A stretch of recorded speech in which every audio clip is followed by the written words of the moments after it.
Hello, everyone. Welcome to day 2 of Gift of Imperfections. Today, we are going to talk about courage and compassion. So, Dr. Brené Brown says that courage and compassion and connection will be my constant companions. These are the three things she talks about, and today we are going to talk about the first two. And we all are humans, and every human is imperfect and vulnerable. We are born on this earth. We take life because we have imperfections and we are vulnerable, and we are not all godly like. So we all do mistakes, and it's okay. It's hard to practice compassion when you're struggling with your own authenticity. Our own worthiness is off balance. If we are not authentic, right? So we talk about authenticity. What is authenticity later on? The first guidepost is authenticity, I think. So basically, it's like, are you true to yourself? Are you doing things which you want to do, you wish to do, instead of doing something what other people want you to do or other people expect you to do? Again, that is our own assumption. So first is to practice compassion. Compassion comes later on. First, we have to find and understand our true authentic nature. Once we know our true authentic nature, we feel worthy. When we feel worthy, then we can be compassionate with others. You have to be compassionate with yourself first. So first, that groundwork, right? How do I do that groundwork? How do I feel worthy? How do I find my authentic self? For that, you need a friend or mentor who is deeply rooted, who's able to blend with you. They don't have to be confused like you, but they should be able to blend with you. They should not have big ego where they feel superior to you. Compassionate cannot happen if another person feels superior to you. They should be able to blend with you. And they should be able to embrace us for our strengths and struggles. It's not enough if they come to us because we have some strengths that they are looking for, but they should be able to take our struggles as well. It's a package deal, right? We are a package deal. They should be able to, accept us as one single piece with all the imperfections and perfections and everything, right? We have to find such a friend or mentor. Usually what happens is when you share your problems with people, either some people are like that they'll say, come on, I have faced worse things in life. This is nothing. You will come over it. It's nothing. We don't want people like that because maybe their strength is more than us. In Telugu, there is a saying called Enta Chettu Kantagali. Let's say there is a huge wind coming and there is a huge palm tree. The palm tree with that wind will sway just a little bit on the top. The root and the stem is all like intact, right? That doesn't move. Only the top thing sways. Now, let's say there is a small sapling here whose visibility is that it can only see this much, right? Now, with the same amount of wind, that sapling will go crazy. Does it mean that the palm tree is superior than the sapling? No, it's just that it has lived more and it has built strength. That's all it is. Now, what it can do is it can somehow help the sapling or provide comfort. That's what I'm talking about. It's not literal sense, but that's the example I'm telling you, that the palm tree cannot tell the sapling that, come on, I am managing, I'm not even moving here where you're looking at me with that wind and you are going crazy. You don't want a person like that, right? At the same time, there are other people who, when you tell your problem to them, they are all called one-up friends. That means what they say is, before you could complete or say something, they'll right away piggyback onto yours with their experiences. You know what? They won't even pay attention to what you're saying.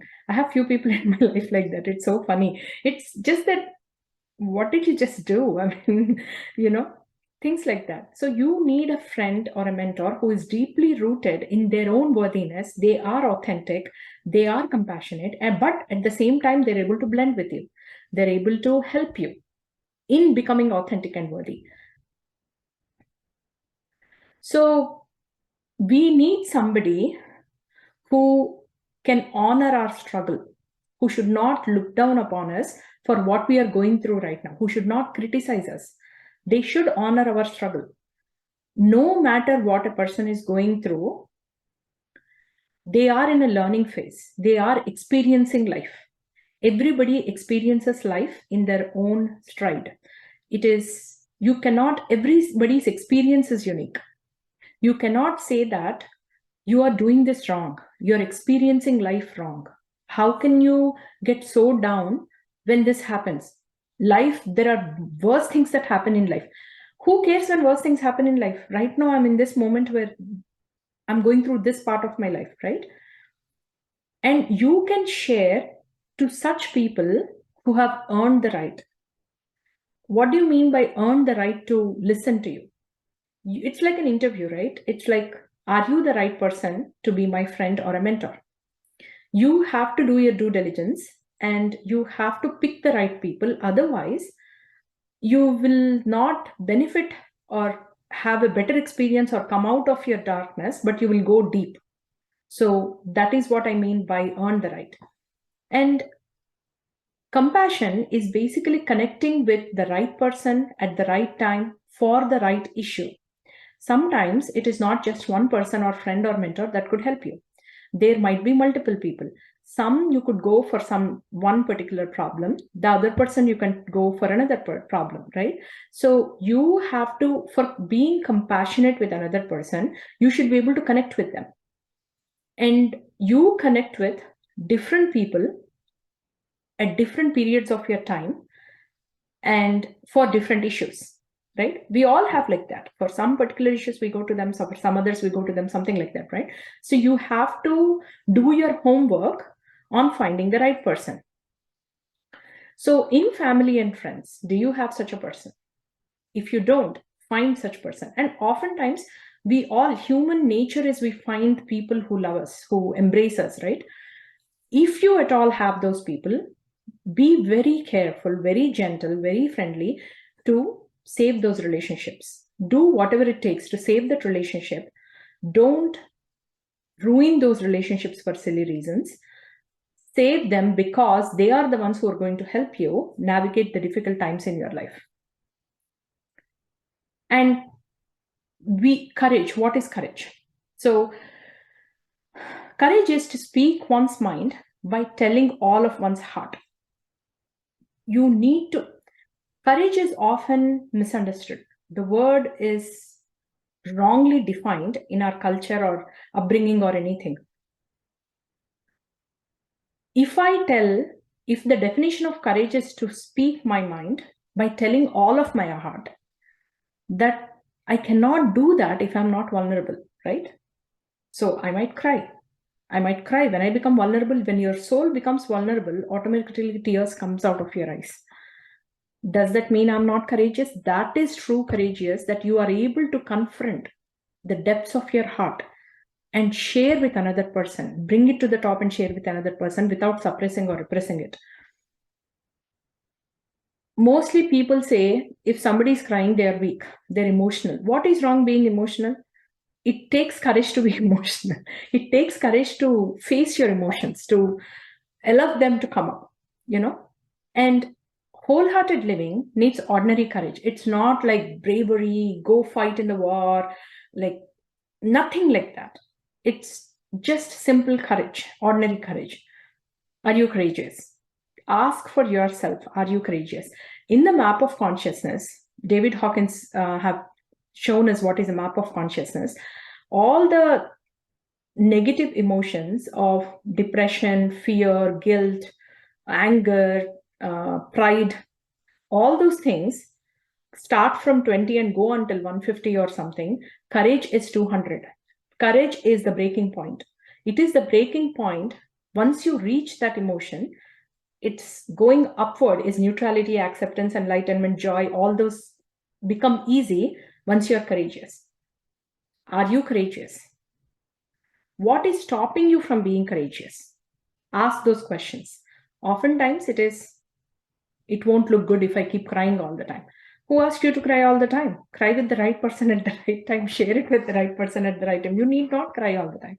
And if you're not able to stop crying, that means you have suppressed so much. So have some crying sessions, like sharing sessions, or letting out sessions, controlled sessions, so that you don't have to cry all the time or feel stuck all the time in your heart. So to figure out, are you courageous or not? First, you need to know, who am I? In Ramana Maharshi's, right? Ninnu Neevu Telusko, who am I? How am I feeling? How am I feeling right now? In this moment, how am I feeling? Write it down. Our experiences. What are our good experiences? What are my bad experiences? What tells you when you do that kind of introspection? What are my good experiences? Why are they good experiences? Most probably, you have been your authentic self. That's why it was a good experience. Or somebody is displaying the qualities of your authentic self, which made you feel very happy to see that. And sometimes we feel whatever you like in another person, right? That is what you wish to be, you want to be, or you truly are, which you're not being. If you're not happy with yourself and you say, oh, I just wish I had that, that means that is your true authentic self. You're not accepting or confronting that part of yours and living that life.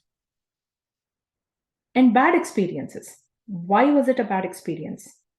Most probably because you pretended to be somebody else who you're truly not, and you're exhausted, you're overwhelmed, you are given up on life, you're depressed, you're scared because you are not your true self, right? So courage is to identify all these things. Are you courageous? If not, figure out, write it down. What is ordinary courage? Ordinary courage is putting our vulnerability on the line. It is saying, accepting, if I don't know something, I don't know. There's nothing wrong with it. If I don't know something, I don't know it. Can you help me out? There is nothing wrong, no shame in reaching out for help. Always when at work and everything, whenever I have new hires, right, I always say there is never a dumb question. But don't, assuming it's a dumb question, don't stop yourself from asking me, because you didn't ask that dumb question. If you go and make a stupid mistake, which costs much more, you do something problem in the production server or something, that will cost me more. I'm more than happy to answer all your dumb questions. Nothing is a dumb question. I never get mad at anybody who asks a lot of questions, because I myself ask a lot of questions. So putting our vulnerability online means what? Telling how I am, what I am, truthfully to you. What's the worst that will happen? If you joke about me and it is true, then I will laugh along with you. I am not very good at directions. I tell my son that my geospatial awareness is not so good. My son says, Amma, just putting fancy words doesn't make any difference that you don't know how to drive, how to navigate properly in directions, right? So I laugh about it because I know that is true about me. I have so many other strengths where they don't even come close to me in those. So, okay, what is wrong? I know my shortcomings and I accept them. It's okay. And just because I don't know directions, there is Google Maps. I am not losing anything in life because I'm not good at directions. I haven't lost anything so far. I didn't have to face any major issue because of that. I don't do finances. I don't know. If you ask me today, as of today, what is your take home pay? I don't know. I see once a year, then I get the merit increase. After that, I don't see it. My husband tells me after the W-2 comes, right? He tells me how much it's like, oh, wow, okay. So what? So what? If I need to take care of my finances how he does everything. For some reason, if I have to take care of it, I'll take accounting 101 class. There is everything available in YouTube today. I'll take a class and do it. Big deal. What's wrong? Accept. Courage is to accept who you are, no matter what you are, how you are. Accepting, that is courage. And actually, if you are courageous enough, it seems Kundalini Shakti becomes active when you are vibrating at courage. When you are feeling courageous, when you're okay to be who you are, what you are, where you are in this moment of time, that's when your Kundalini Shakti activates. When Kundalini Shakti activates, that means you're ready for spiritual growth and you'll keep growing higher and higher. So that's a bonus. Be courageous. So playing down the exciting stuff. I know so many people who do this. They call it drishti, evil eye. If I keep telling all the good things about my family, oh, we play a board game, it makes us so happy, we are so happy, we had a beautiful time here. If I say that, something evil might happen in future for my kids, for my happiness. Peruguta taruguta koroke. Don't be so, telling, going on. This is like, these are old these things, right? That maybe there is truth to it, I don't know. But if we play down the exciting stuff, right? If somebody says, oh, wow, you got first in class. Wow, that's so great. It must be feeling so awesome to be top of the class. It's like, yeah, it's okay. I mean, inside you are happy, but you don't want to show that you're really happy. Why? Because you're worried that if that goes away, tomorrow if I become second, then second in class for any reason, then I will be really hurt. But if I don't become so happy about it, then it will be okay. Then I'll not feel so bad when I get second. But that's not true. That is not true at all. When something beautiful happens in your life, enjoy it. Enjoy it in that moment, because who knows? Who knows tomorrow if that exciting thing will happen again or not. So in this moment, enjoy it. If you play it down, thinking that in future, if at all that doesn't happen, that kind of happiness doesn't happen, then it will take my pain away. Actually, it will minimize the joy now, and it will minimize the joy in future also. And it creates isolation because you're secluding yourself. When people have come to wholeheartedly wish you to take part in your joy and excitement, why not go and combine with them and be happy and celebrate with them, right? Future, whatever happens, it will happen. We'll take care of it later on. Why worry about future which you haven't seen yet? You don't know what will happen tomorrow.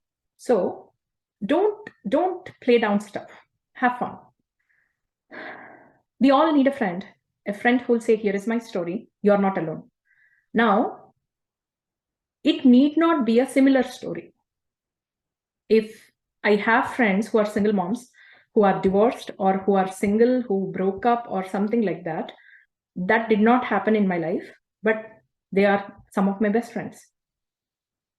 Now, how can I be compassionate with them if I didn't go through? Initially, that's what I used to think. I don't think I can provide solace to them, or I can share my happiness with them, or I can go with my problem to them when they have such a big problem going on.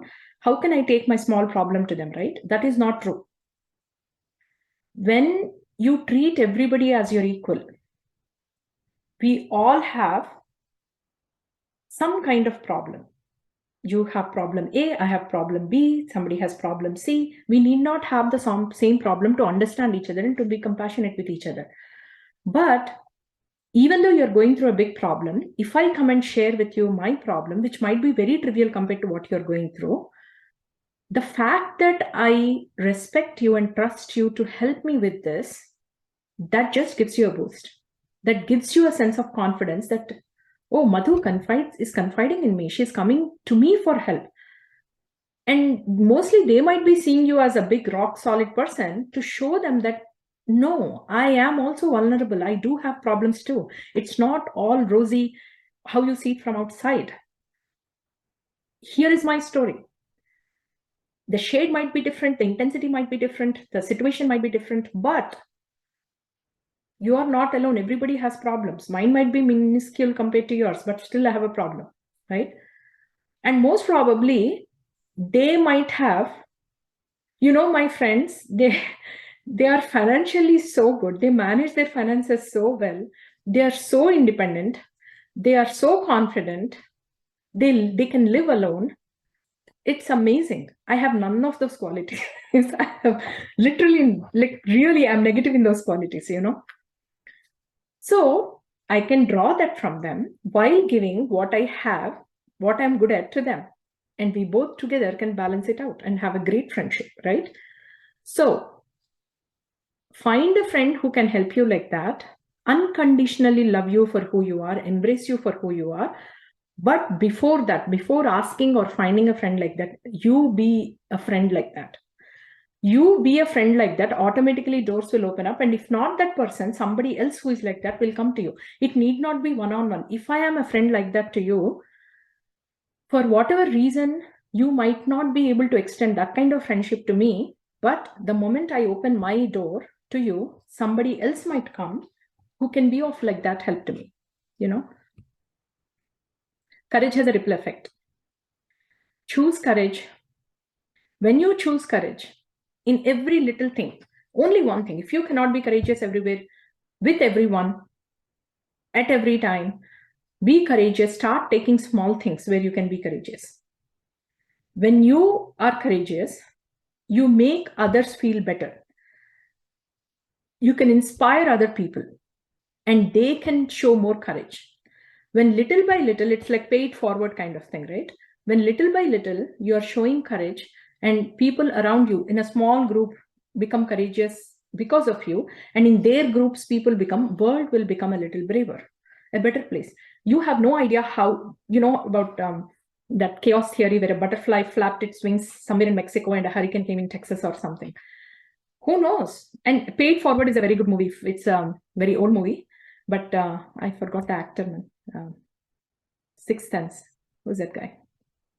I forgot. But Pay It Forward is a very, very good movie. The concept is you don't have to, if I help you, right? If I give you $10 in need, you don't have to pay me back, but pay it forward to 3 people. Whatever help you got from me, do the same for 3 more people and tell the same to that person. So it's a beautiful concept. And I think when we choose courage, whatever good you're doing, right, to yourself, people observe that. And you are vibrating at that frequency. It's contagious. They get it and they start vibrating, maybe not at a higher frequency as you, but at least at a little higher than where they currently are. And slowly, slowly it will go up. So help the world become a better place by being courageous. Compassion. That is what is courage. Today we are going to talk about courage and compassion. The second topic is compassion. Compassion, actually, the word means to suffer with.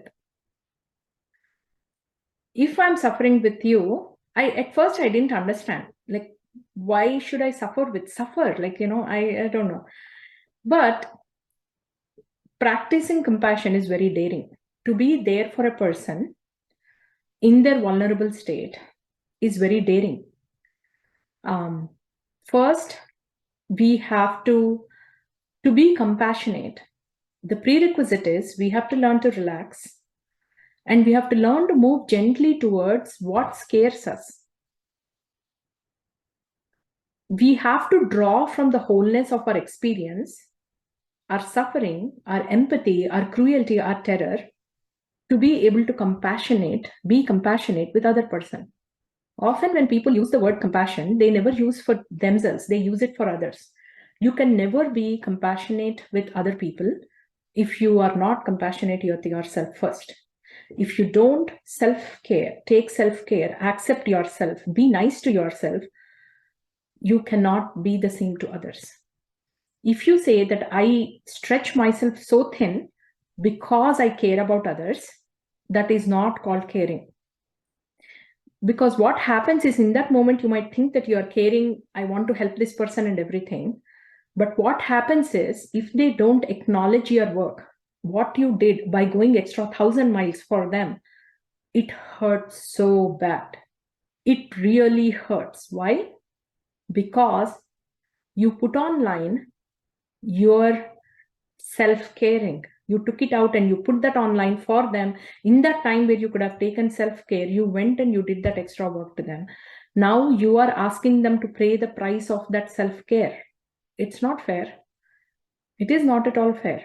That's when people talk about the biggest thing. Biggest thing for people is betrayal. Losing trust on people.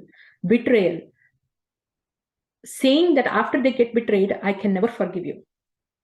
Why should forgive concept come at all? Only when you expect something from others, they did not live up to your expectations. That's when you stop trusting people, you feel betrayed, you feel mistreated, you feel used, and you say, I don't want to forgive you ever. All these things, this resentment we carry in our hearts, that is what causes all the health problems, mental problems, physical problems, everything, and sadness, right? Anger, sadness, frustration, all those are because of that. Why? Why have an expectation at all?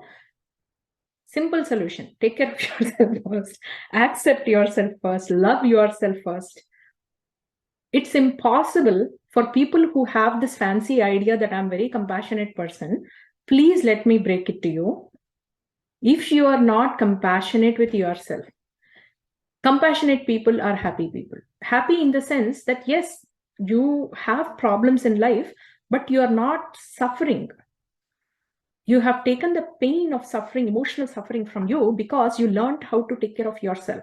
Because you other person is going to, and you're helping the sense that I have been there, that mention it here, but study. So, right? Everything in life that is happening in people are bitter. I lost.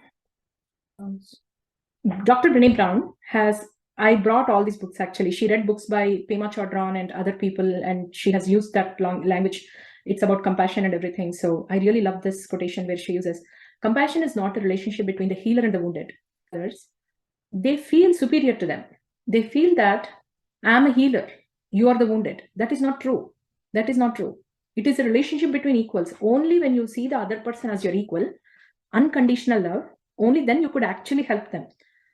Only when we know our own darkness well can we present with the darkness of others. Compassion becomes real when we recognize our shared humanity. I really love this.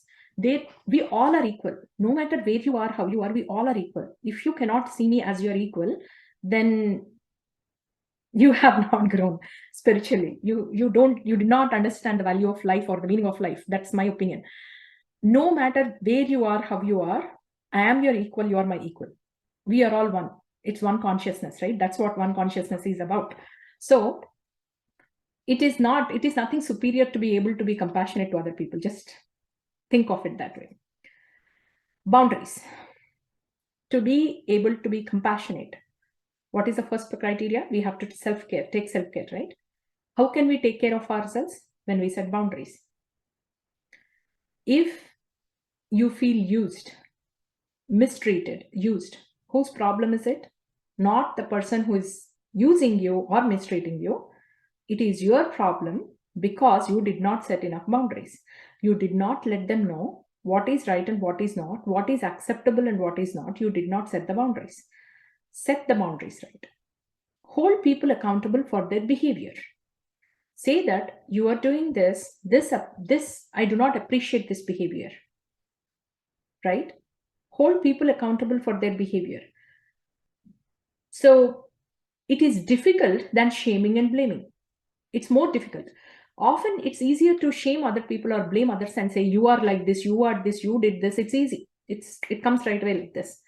But holding people accountable for their behavior is a very difficult thing. What it actually does, it brings the change in that person. Anything which actually has a positive outcome is difficult. It's hard. It's not the shortcut. It's a long route.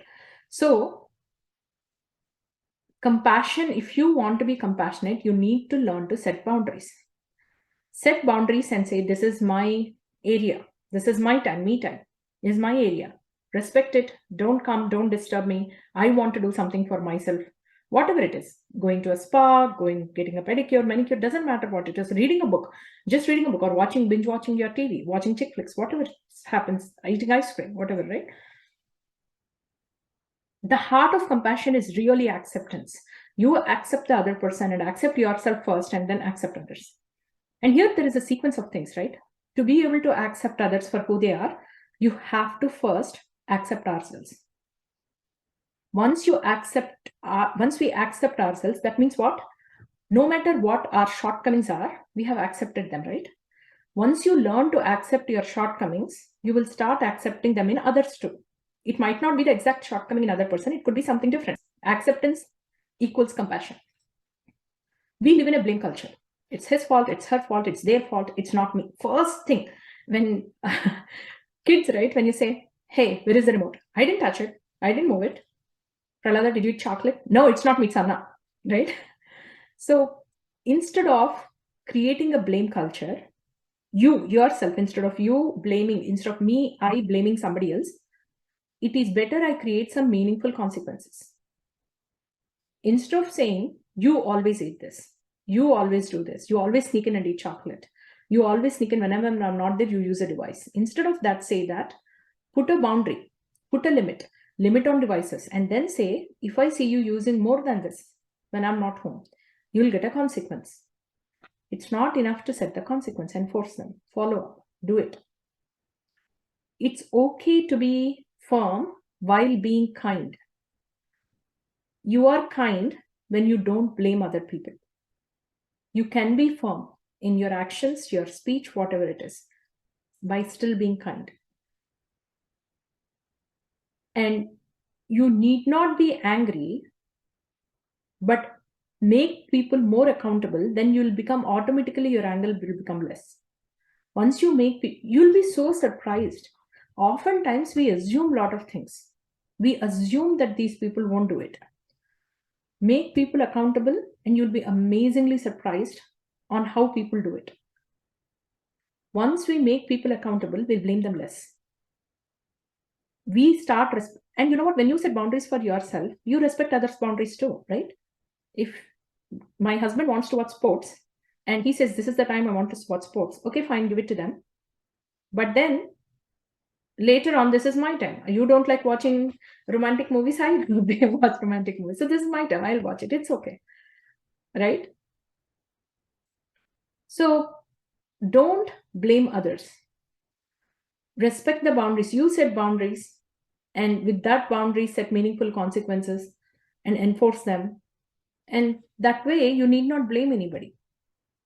And the most important thing, especially it starts with our family. Family relationships is separate people from their behaviors.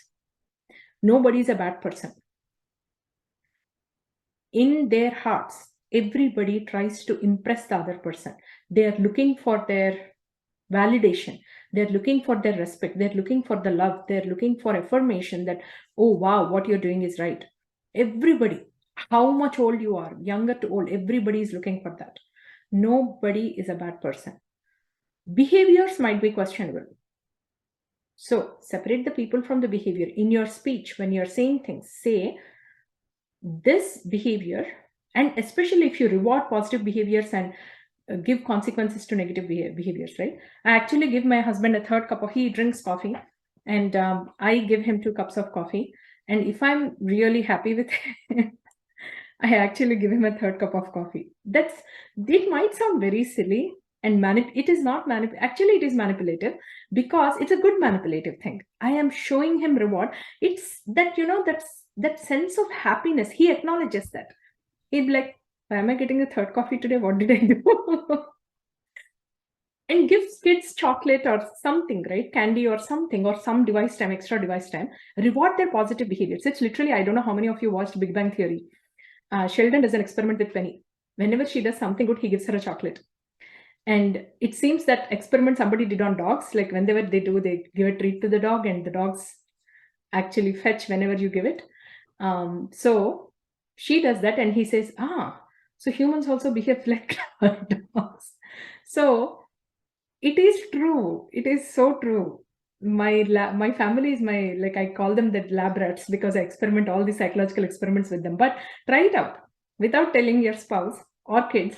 Try it out and see. Whenever you reward people, they actually start and doing the positive behavior more and more. And consequences, as I said before, it could be firmer but kinder. You need not blame them. Be compassionate and accepting, but you hold them accountable for their behavior. You need not get frustrated, make faces, name names, and that's not needed at all. It frustrates you, frustrates them, creates a lot of negative energy in the house. Your resentment, you are not looking at each other's face, you're not talking to people. Why go through all that? All that nonsense is not required. Without berating or putting down anybody, you can confront someone about their behavior. You can fire someone at work. Just because it's not a right fit, there is nothing personal. You can fail a student. you're actually doing them good by failing them, because if you don't fail them, it will become harder and harder if they didn't understand the concepts of the lower class, right? You can discipline a child. Why are you disciplining them? For their better future. You can do all this when you master the art of separating people from their behaviors. We have to stay, it's actually away. We have to stay away from convincing ourselves that we hate someone or that they deserve to feel bad, so that we can feel better about holding them accountable. Holding people accountable does not make you a superior person. It does not make you some kind of bossy, that kind of person. No, it is not. It is just you are holding them accountable because you want to set some boundaries. You want to tell this is the right behavior to do. As parents, we have to hold our kids accountable. Does it make you superior to them? No, it is not. Grown up does not mean you're superior to a child. Sometimes children are way more mature than grown ups in certain things. It is just that when you create a relationship in a way that you show that you are vulnerable with your kids, when you show them that I too make mistakes, this happens with me too, it's the bond becomes so beautiful, and they will start listening to you. You will start listening to them. It's an amazing thing. Just don't ever feel that you are superior because of your age, because your title, because of your education. No, nothing. You can never be. You have no idea. What if your kid is a much mature, older soul than you? Then what? Right? So we never know that. Do you feel used? When we fail to set boundaries, that's when we feel used. When we do not hold people accountable, that's when we feel mistreated. At that point, what happens is we attack who they are. And when you attack a person, it is far more hurtful than you were, put some boundaries and made them accountable in the first place. That is a very softer way to deal with things. It's better to address a behavior or their choice than to brand them saying that you are like this. So if at all you're feeling that I'm being used like this, and everybody uses and mistreats me, or I'm a very innocent and naive person, no, you didn't know the deal, how to do it. I really am surprised when people say I'm very naive. I don't know. So it's also impossible to practice compassion from a place of resentment. When you yourself have so much resentment in you, you can never possibly show compassion to anybody. If we are going to practice acceptance and compassion, we need boundaries and accountability. Those are the two main prerequisites. If you don't have them, you're not compassionate. And compassionate is something, it's a nice thing, right? I want to be compassionate. So get the nice thing by first being compassionate with yourself, setting boundaries and accountability and everything, right? So I think that's all I have today. We are going to do connections next week.